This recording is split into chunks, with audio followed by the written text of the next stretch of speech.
Google වෙත ගොස් pensions.gov.lk ලෙස ටයිප් කර සර්ච් කරන්න.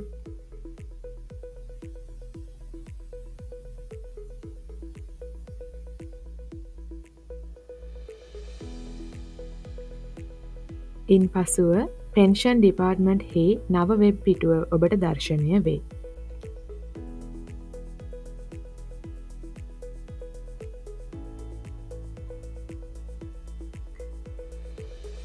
මෙහි ඇති කුඩා රවුම් 6න් 4 වන රවුම වන සබ්ජෙක්ට් ඔෆිසර් ක්ලික් කරන්න.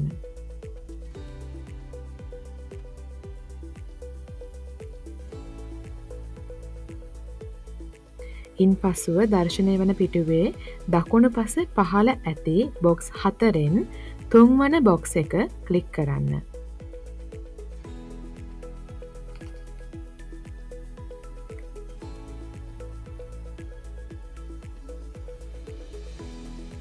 මෙහි පෙනෙන ඉන්ටර්ෆේස් එකෙන් යූසර්නේම් සහ පාස්වර්ඩ් දමා ඔබගේ යූසර් account එකට ලොග් විය හැක.